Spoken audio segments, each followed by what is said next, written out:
from the Mercy One studio.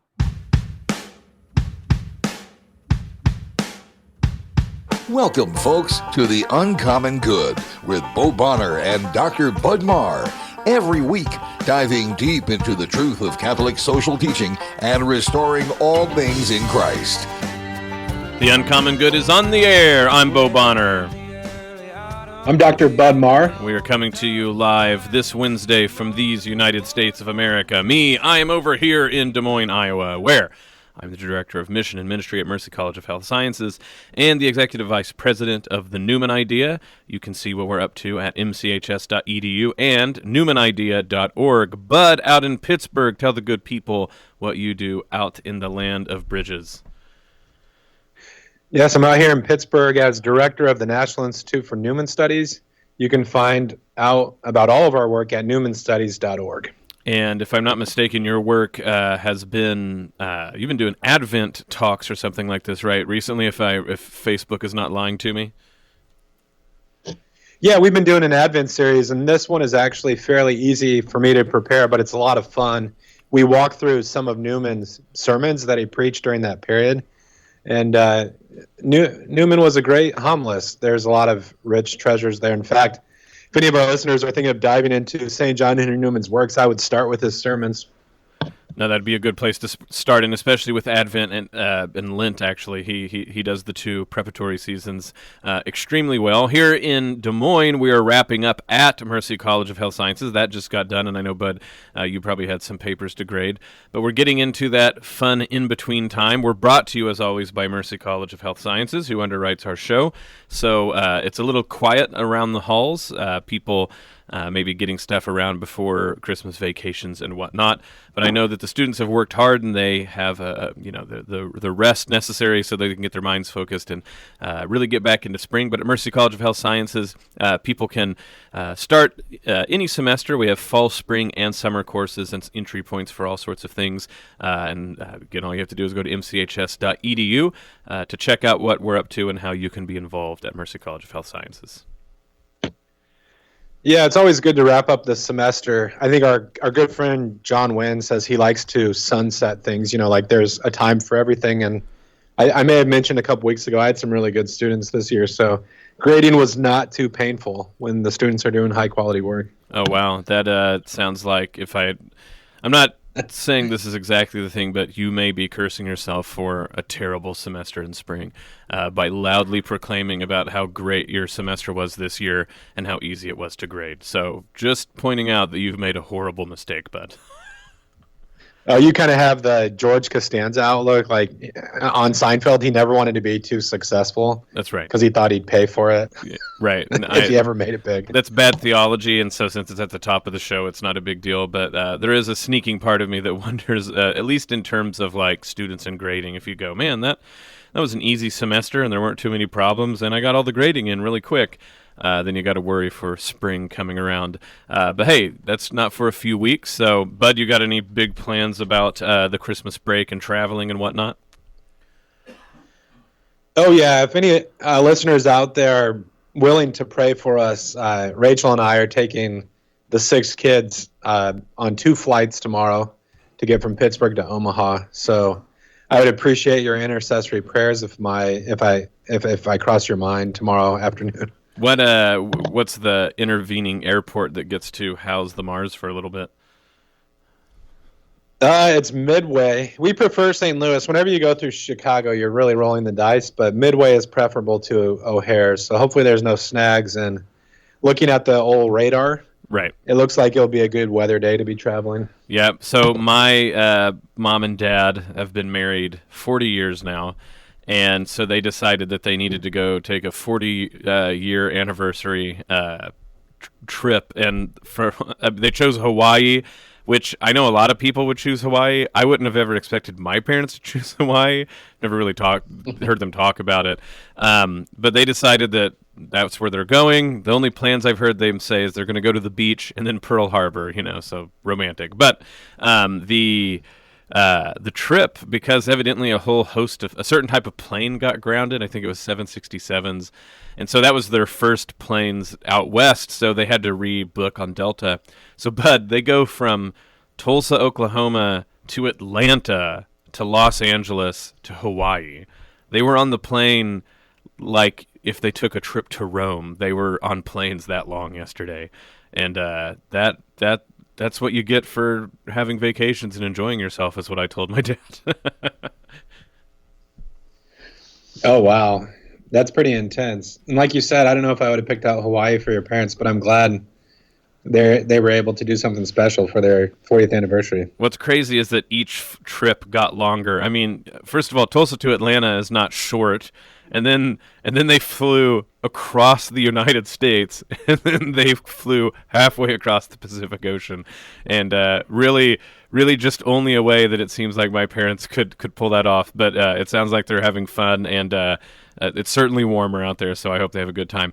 Today on the show, we're going to have a good time. Maybe not 13 hours to Hawaii a good time, but we'll have a good time nonetheless. We have two different books that we're going to talk about and preview. But if you don't mind, real quick, just the authors and the books that we're going to cover the first and second half of the show. Yeah, we have a jam-packed Christmas special episode for you. The first half of the show, we're talking to Anthony Wachs and Jon Schaff. They both teach at Duquesne University here in Pittsburgh. But they've written this book, Age of Anxiety, Meaning, Identity, and Politics in 21st Century Film and Literature. And it really gets into, we'll save, I know we're short on time, so I'll save a description when we get back from the break. The second half of the show will be Leroy Huizenga, who's just an amazing biblical scholar. And he's talking about his new book, Behold the Christ, Proclaiming the Gospel of Matthew. So we've had Leroy on in the past talking about his book on the Gospel of Mark. Today will be his new book on the Gospel of Matthew. It's going to be good stuff, folks, so please stick around. This is The Uncommon Good. Bo Bonner and Dr. Bud Marr will be back right after this.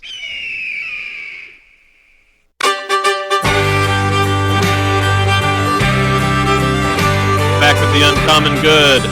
Bo Bonner and Dr. Bud Marr joining you this Wednesday. But we've got two guests on the show on the line today. If you don't mind introducing them, throw it over to you. Yeah, our guests this morning are Anthony Wachs, who's assistant professor of rhetoric, communication ethics, and the Catholic intellectual tradition at Duquesne University, and his colleague Jon Schaff, who's professor of political science at Northern State University. Their new book is Age of Anxiety, Meaning, Identity, and Politics in 21st Century Film and Literature. Anthony and Jon, thanks for being with us. Thanks for having us on. Yeah, so just diving right into the book for the sake of time, could you guys tell us a little bit about the inspiration for the book and what you try to treat within its pages? Well, I think if Anthony doesn't mind, I'll start. Sorry. I'll. I think the inspiration for the book was, I had been writing some stuff on popular culture, which the editor of this series with Lexington Books, Lee Trepanier, had noticed and asked me if I wanted to turn some of the stuff into a book, and I contacted Anthony, my old friend and colleague, whether he wanted to join me. And I think what we're trying to achieve, and Anthony can jump in and add to this, is I think Anthony and I detected that in our modern age of individualism and the idea of autonomy and self-creation, this is supposed to be liberating us and freeing us and bringing about some sort of brave new world. But instead, as the title of the book indicates, inspired by W.H. Auden, what we live in is this age of anxiety. Far from finding all sorts of meaning in self-creation, people find themselves lost and directionless. And so we kind of diagnose that with some of the chapters in the book, and then I think maybe add some correctives or suggestions in other chapters in the book. And if Anthony wants to add anything to that, he can have at it. Yeah, for me, part of where this came from as well was Dr. Schaff and I were in a reading group together at the local Newman Center when I was in Aberdeen. And really what happened was a lot of the material we were reading kind of was coming together, and this is when Dr. Schaff, after I had moved away, had said, hey, we've been working on some of this, and when we brought it together. And for me, what I think is kind of the quote-unquote original thing about what we're doing is that it's in line with a great tradition of people that are trying to diagnose the ills of the age. And so it's nothing original on that end, except for me, it's one of the first books that I think kind of brings all of these voices together and then extends them into the 21st century, especially as it relates to our culture right now. So that's kind of paradoxical to think about, the fact that our society is so focused on generating freedom, and part of the idea around that is freeing people from what in some minds are constraints, connections to institutions or listening to authorities. But you guys actually begin to argue in the book that what this has produced is a lot of anxiety. I mean, could you talk more about the rootlessness that a lot of Americans feel in today's context? Yeah, I'll let John start on that, because my thought is moving forward to also how that connects with kind of our final chapter. So, John, if you want, you can kind of set us up with that. Yeah, I think it has a lot to do with how one defines freedom. And at a certain point in the book, we make a distinction, drawing on the work of the political theologian William Kavanaugh, between what we can call an Augustinian sense of freedom and what would probably be the more modern conception, a more, if you will, libertarian conception of freedom. And that modern conception of freedom is precisely the ability to do what we want, to, if you will, choose without any constraints. But Augustine's concept of freedom, which naturally is the concept that is more in line with the church, is freedom means the ability to choose the right thing. And so when we simply indulge ourselves and we choose without constraint and we simply indulge, that is more kind of a slavery than it is freedom. And so as we simply are liberated from all these institutions, from any constraints, what we find is not freedom, but is actually a kind of slavery. And also, I think, precisely because what our culture doesn't really tell us doesn't give us much guidance as to how to choose well. What is a good choice? If a good choice is simply defined as a choice that is an act of the will, that doesn't really tell me much about what is the content of my choice. And so I think what we're arguing is that there are institutions, there are habits, there are traditions that help form us and help us to decide, are we choosing well or choosing poorly. And so as our culture gives us a bevy of choices, we sometimes find ourselves paralyzed and not knowing, of the thousands of, say, choices in television, what's the right thing to choose, or the 1,000 choices of breakfast cereal, how do I choose well? Or of the thousands of different alternatives of life that are given to me, how do I choose well?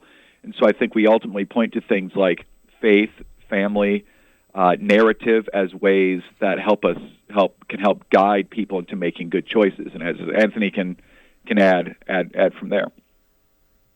Yeah, and so I'd piggyback on top of that. And part of the problem with the age that we see is when you look at that autonomous self that has been promoted since the time of the Enlightenment, the culture is kind of schizophrenic in that our political structures and the economy assume that and push it further forward. But within not only the popular culture, which we examine in the book, but within academia, both in kind of liberal arts, post-structural, postmodern studies, and then also within the sciences, you get the rejection of the autonomous self and the embracement of different forms of determinism, whether it be genetic or on the postmodern side, linguistic.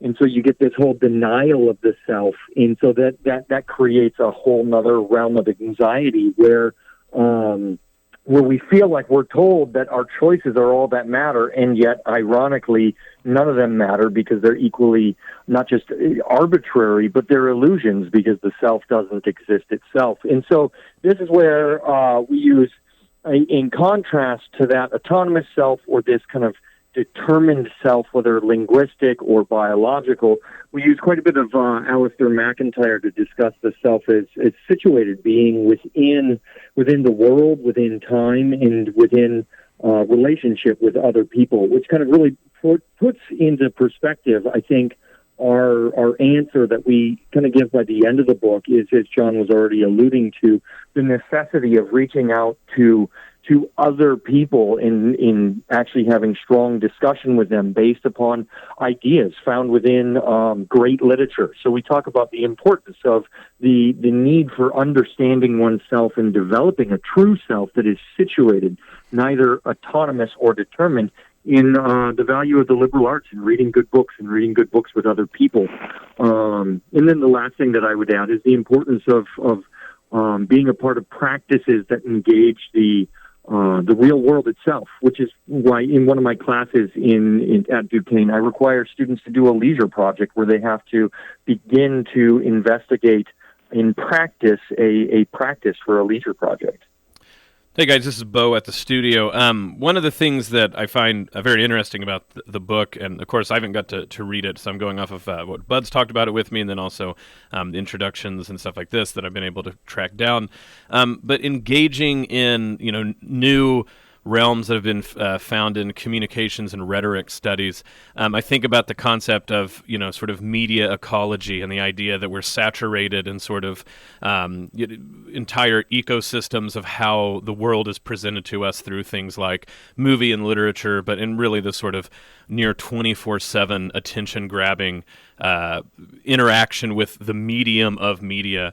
And so I think about, with everything you're talking about, anxiety and the production of anxiety, and whether, myself, am I free or not?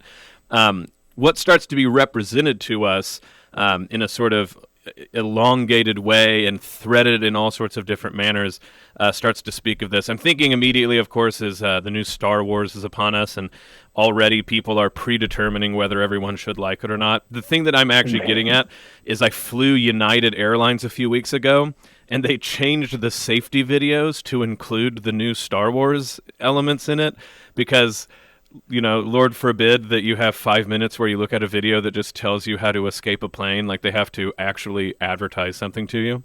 But it makes me think, right, that, if they're going to intertwine entertainment in safety videos on an airplane, or like on that little screen when you're waiting for your credit card transaction to go through, they really are presenting a sort of full-out game plan about making you feel a certain way. So I always think it's interesting that people are absolutely dumbfounded that these movies that really speak to anxiety, or, you talk about utilizing WALL-E in your book, right? Like this sense of being lost in the cosmos, to steal from Walker Percy, or whatever your chapter 3, Kentucky Aristotelians in Space, which is very much interesting to me.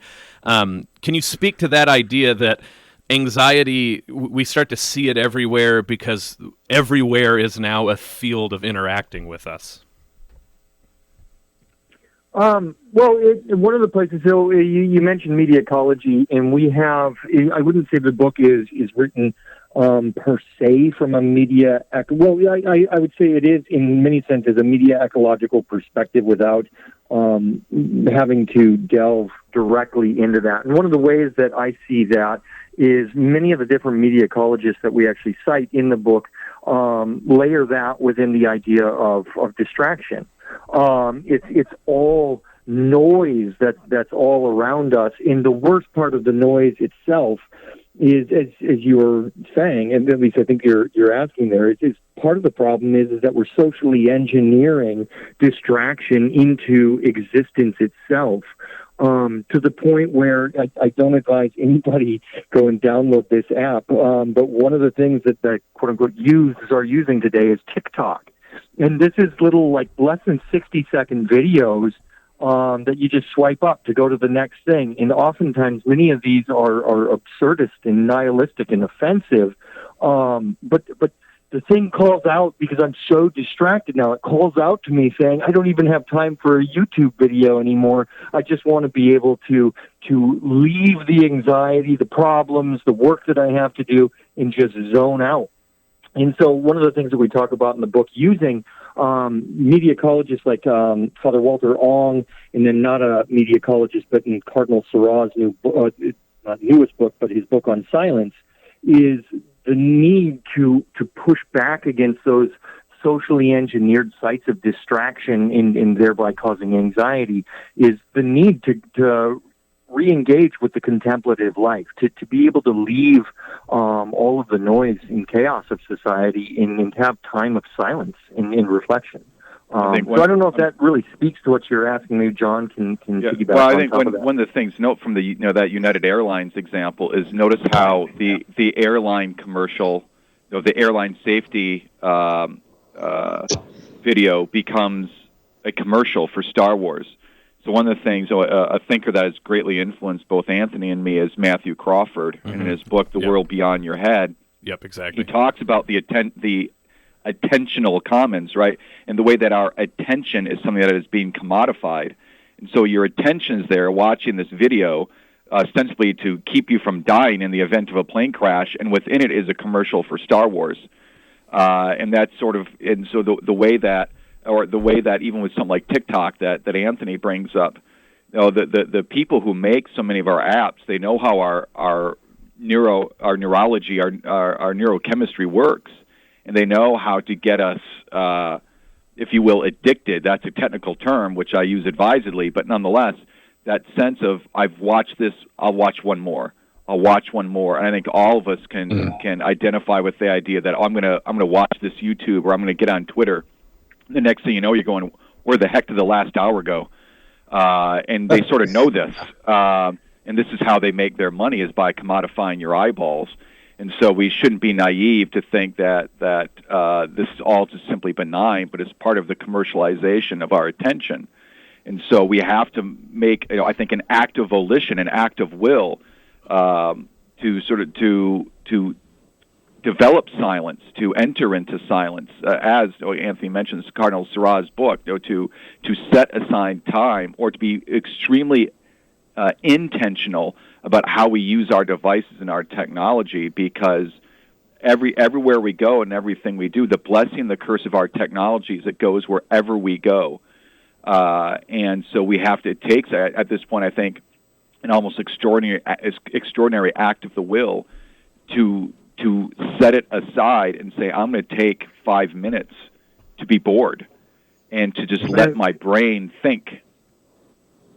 I'm glad Dr. Schaff brought up the idea of boredom, because that's where I was going to say I think it's the most important site where anybody listening to this, if they found it meaningful, would be to find those sites of boredom. What do you do with that? I'm standing in line, standing on an elevator. Do I go directly to my phone?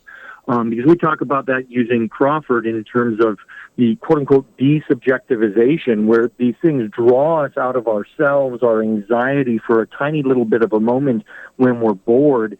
And it doesn't develop who we are. It just distracts us from the real questions that should emerge from boredom, which is why Crawford will talk about leisure projects, if you will, being a site for not desubjectivization or what he calls the annihilation of the self, but a site for developing the self. And the way I put it is when you have activities that you're able to work on that are outside of the work, the drama, the anxiety of life, what you do is you find ways that your mind is able to rest in your body. And it's a completely different way of experiencing, well, reality itself, by being allowed to rest in yourself instead of that annihilation of the self. And so they're diametrically opposed ways of dealing with the very small moments in our lives, or being able to carve places in our lives to be able to say, no, I'm going to make a space for an hour to be able to do this important thing. So, as you guys are speaking, I hear resonances of, you've already mentioned Cardinal Seurat and Matthew Crawford, even Alistair McIntyre, I think, is kind of behind this a bit. But I know one struggle for Christians in today's age is, how do we confront what we're facing without sort of like trying to find a golden age or a safe space that maybe like a sort of option that doesn't exist. And I know we really just have like 2 or 3 minutes left, but could you talk sort of about navigating, like in your families or in the communities that you guys are a part of, how are you kind of going about this without giving the impression like we can sort of build a time warp and just go back in time and sort of transcend this cultural moment? Yeah, if I can speak to that. I'll be really fast, and Anthony can jump in. I would just say two things. One, the book is a popular culture book in some sense. So we look at things like Downton Abbey, Wall-E, zombie films, the HBO show Westworld, Lord of the Rings, the movies Silence and Hacksaw Ridge. And part of it is, I think, as we, as families, as individuals, as we engage a popular culture, one of the reasons we wrote this book is we want to take popular culture and put it within an intellectual tradition. And so I think people just simply have to be more thoughtful about all this stuff, including, like I said, TV shows and movies, these things that surround us and that we all sort of enjoy. Can we be smarter about this? Can we be more intentional? And part of that is educating ourselves. Is let's put these things, as we do in the book. The whole point is to take these pop culture artifacts and put them in an intellectual tradition and to make sense of them. And then also, I would just simply say, as Anthony was sort of alluding to earlier, is cultivating habits and practices that bring us outside ourselves, whether it's gardening, carpentry, playing the piano. Certainly prayer life would be huge. Are we praying every day? Do I have disciplines in my life that take me away from the hurly-burly of 21st century life and can sort of let my soul be at rest? And I'll let Anthony take it from there. And I'll wrap up very, very quickly because I know we're out of time. But I would say twofold. One, to piggyback off of Dr. Schaff, as we develop those things in our life, to look at Dietrich von Hildebrand's understanding of the development of the self, in many senses, we become an environment for other people. And so as you develop those sites of alterity from the technological age within your own life, one then becomes that same sort of an environment for other people to experience. In that way, one can become a witness as well to meaningful, purposeful life and how that is grounded by Christianity. And the last thing that I would point towards is the various traditions of Christianity. I would cite that we should look to one of our chapters on faith, and that it's we need to reconceptualize what we understand faith as. And so Dr. Schaff and I, in that chapter, look at the importance of faith and reason functioning together intellectually, and faith not being just simply an emotivistic or an irrational acceptance of belief in God. And so I would say become sites for other people, and we also have to figure out what is the reasonableness of what is faith, and then we can engage with other people. But you guys studying Newman would, I think, be very familiar with that sort of a project. The book is Age of Anxiety, Meaning, Identity, and Politics in 21st Century Film and Literature. Anthony and John, thank you so much. We'll have to have you back on the show, but thank you again for coming on and talking about your new book. Thanks, guys. Thanks, guys. Appreciate it. Thanks for having us. All right. This is The Uncommon Good, and we'll be back after these messages.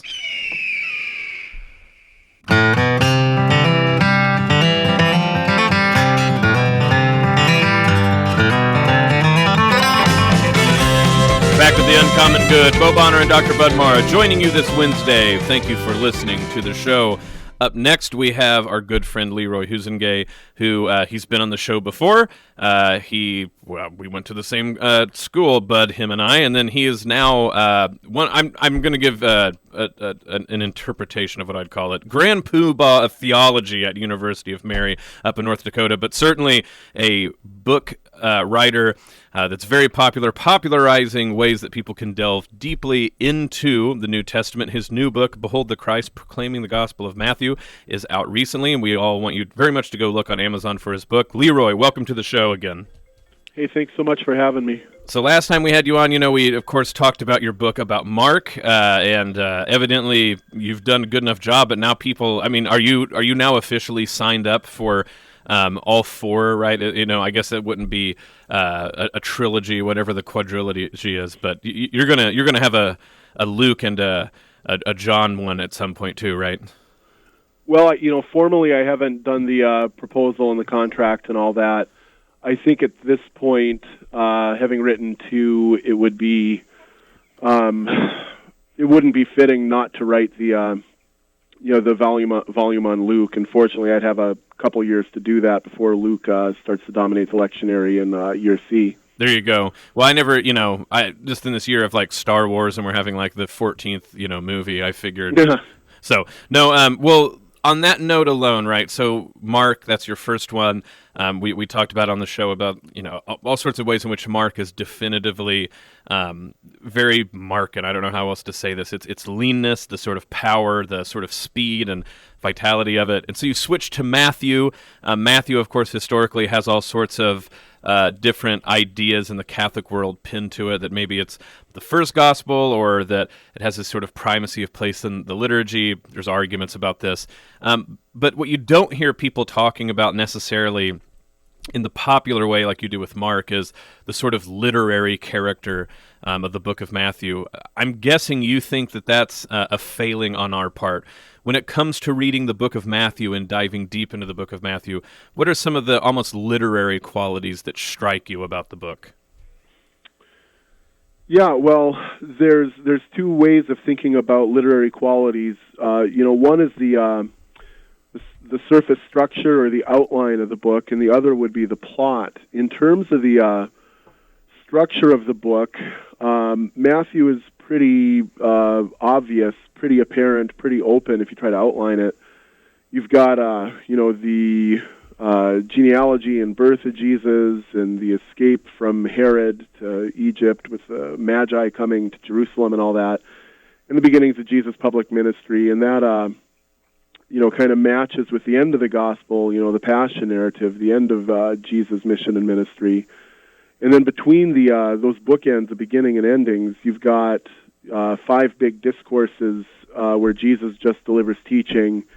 And between those, you've got 4 sections of action where Jesus works miracles, engages in some controversies, so on and so forth. In terms of the plot, in some ways, Matthew's story is a tragedy. Jesus is presented as the Messiah come to save the Jewish people, and of course, right off the bat in chapter 2, with Herod and all the Jewish leadership, Jesus gets rejected while these pagan magi are actually worshiping him. And so you get this great kind of reversal in Matthew where Jesus' people largely reject him, and so he turns around and founds the church as a remnant community within Israel. And then when you get to the end of the story, that church is open not only to Jews but also to Gentiles. And so the church ends up becoming the locus of God's mission to the world going forward. Leroy, one phrase from the description of the book that jumped out to me was the claim that, you discuss in the book that Jesus founded a rigorous religion with rich rituals. And that's sometimes been contested in New Testament studies, right? I think of Loassi's famous remark that Jesus came proclaiming the kingdom and what arrived was the church. What do you see in Matthew about Jesus actually treating or founding a sort of institution with rituals that would be sustained over time? Yeah, the first thing to say is that when certain scholars want to argue that Jesus had nothing to do with dogma or theology, nothing to do with church, and certainly nothing to do with church structure like bishops, priests, and deacons, the first thing to say is that usually they're not really reading the Gospels. They're trying to use the Gospels as source material, and they go behind the Gospels, and then they say, 80 or 90% of what's in the Gospels didn't really happen. Someone made it up later. But, the real Jesus, whom we've unearthed, looked like this wandering, cynic peasant philosopher or something that doesn't square with the Gospels at all. And that sort of approach has come under a lot of academic fire lately, and for good reason. If you actually read the Gospels, I think fairly, you will see, Jesus' ritual, Jesus is oriented towards ritual and religion left, right, and center. Even the Gospel of Mark, which a lot of people, think has a Gentile orientation, presents Jesus as a faithful Orthodox Jew that wears the tassels, that dresses the part. And in Matthew, even more so. One of my favorite verses is Matthew 23:23, where Jesus is excoriating the scribes and Pharisees, and he lays into them for tithing mint, dill, and cumin while neglecting the weightier matters of the law, justice, mercy, and fidelity. And then he says, and everybody misses this, you should have done the former without neglecting the latter. He's like, yeah, it's good to tithe. It's good to obey the law of Moses, but you're forgetting the bigger picture. So for Jesus, it's both and. It's exterior and interior. It's ritual and heart.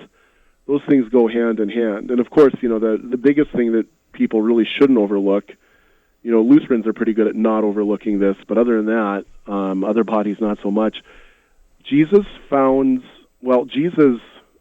the gospel institutes the Eucharist, and he institutes it as a sacrifice. It's the Passover meal, and he's transforming that sacrificial Passover meal into his sacrificial Eucharistic meal. It's there plain as the summer sun if you don't have kind of a modernist, anti-ritual, anti-sacrificial, anti-Catholic agenda going on. By the way, side note, we're all converts who are currently here. Is anybody else surprised that someone hasn't made a Matthew 23 seasoning where it has those three things, and they're like, if you put it on your food, you're extra blessed. Sorry, there's Ezekiel bread and stuff like that. So, any rate, we have to have a talk about a product placement later. All right. Yeah. So one of the things that I see in a lot of the reviews, for instance, Leroy, about this book is about the availability of understanding the lectionary better by approaching your book, both for people who have to make homilies like priests, but even the lay faithful in the pews.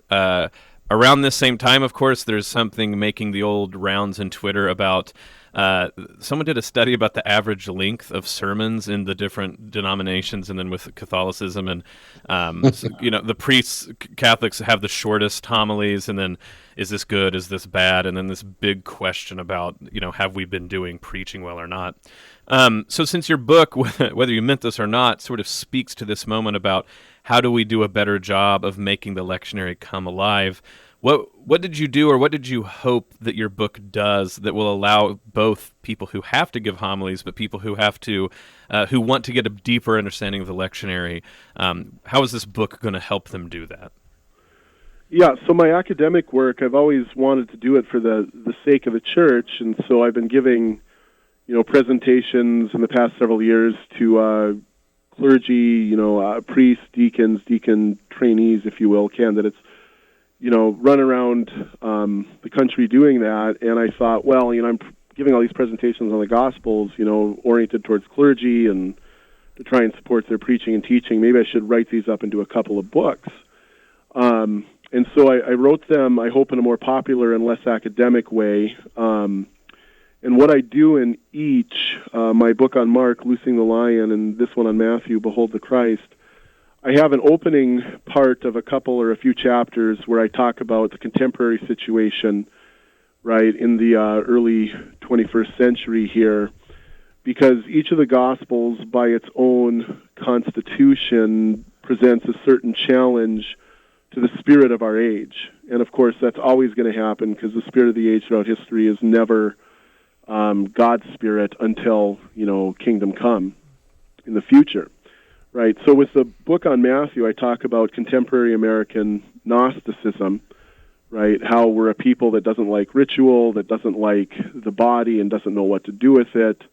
And Matthew presents an incipient challenge to that by its very constitution. Then what I do, because I am convinced the Gospels are stories, true stories, not simply collections of sayings, but they're stories with beginning and ending and plot and conflict and characterization and resolution and all that stuff we learned in 7th grade literature class. I just storm through the gospel from the first verse to the last verse, dealing with each passage, and then I key it to the lectionary, meaning I simply tell you, what Sunday or what weekday, what feast or festival this reading is found on. So I follow the gospel's own outline and structure, but I do key it to the lectionary. And, what I've tried to do is give the sweep of each passage instead of paying attention to every single detail like you'd find in a critical commentary. So you get 2, 3, or 4 pages on what's going on in this passage. And I hope that's helpful, for preachers who are, prepping their homilies, as well as for lay people who pay attention to the Mass readings. Leroy, one thing I've really appreciated about your work is how you connect the Old and New Testaments. And I know you inherited this methodology in a lot of ways from your mentor, Richard Hayes at Duke. An Oklahoma. For me, like, sorry. What's that? He's from Oklahoma, just pointing out. Go ahead. Okay.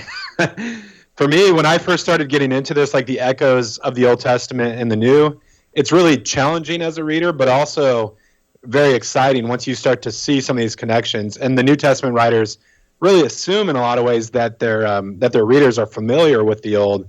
But could you talk some about how the Old is operative and what Matthew's doing narratively in his gospel? Yeah, so Matthew's gospel is a gospel of fulfillment. You find the word fulfill or fulfillment all over the place. And so Matthew will draw on the Old Testament a lot to show you how Jesus and the church fulfill pretty much everything going on in the Old Testament. So Jesus is presented as a new Moses, a new Isaac, a new Joshua, so on and so forth. And Matthew will do this in a couple complementary ways. The obvious one is quotation, right? So the Virgin Mary conceives, and you get a quotation from Isaiah 7:14. Behold, the virgin will be with child and bear a son, right? And he will be called Emmanuel, which means God with us, as it is written in the prophet Isaiah. So Matthew makes sure you can't miss it. The other way is more subtle, more fascinating in some ways, and that's allusion, where Matthew doesn't quote something, but he alludes to something in the Old Testament. And, this is a feature of all great literature, ancient, modern, secular, religious. Allusion is just part and parcel of what it means to write and speak. And so for instance, in the announcement to Joseph that Mary's going to bear this son, the angel says, don't be afraid to take Mary as your wife. She's conceived by the Holy Spirit. She will bear you a son, and you will call his name Jesus. And if you look at Genesis 17:19, you get very similar language. God says to Abraham, Sarah, your wife, will bear you a son, and you will call his name Isaac. So Matthew 1 there alludes back to Genesis 17, and it sets up this fourfold typology with four characters in parallel with another four. So, God is a type of the angel of the Lord. Abraham is a type of Joseph. Sarah is a type of Mary, and Isaac is a type of Jesus. So, Leroy, with the idea not only of how fulfillment works, I'm going to now ask you a question that just comes to my mind. It's been egging on me, and I think that this will go to show viewers why you're the precise guy for the job to read this book and have a deeper understanding. So it comes to Isaac, right? We're in the season of Advent. Not Isaiah, excuse me. Isaiah really is the prophet of Advent, not only in many people's readings, but certainly I know most monastic communities read through the entirety of Isaiah in Advent because of its sort of importance of the prophecy of the coming of Jesus. You see this, like you said, all throughout Matthew. I just happened to read John chapter 12 yesterday, and forthrightly, John actually says, Isaiah saw Christ's glory. And then, people argue, is he saying that he saw a vision of Christ, whatever. But the idea is John is directly relating it and saying that, no, Isaiah was making these predictions, and they were exactly about Jesus Christ. So my question to you is this did Christians really sort of up the ante when it came to how important Isaiah's prophecies were? Or, had Jews of the time already saw that Isaiah was this important prophet, and then, Christians are sort of relaying this? I just wonder, what's the status of Isaiah when the Christians come and then start quoting Isaiah all over the place to point to the fulfillment of the Messiah in Jesus? Yeah, one thing that I'm ever more convinced of is that Old Testament prophecies of Jesus aren't obvious.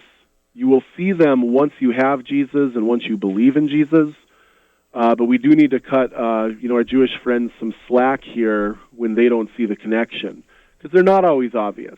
Again, a great example is Isaiah 7:14. Nobody read that as a messianic prophecy until Christians did.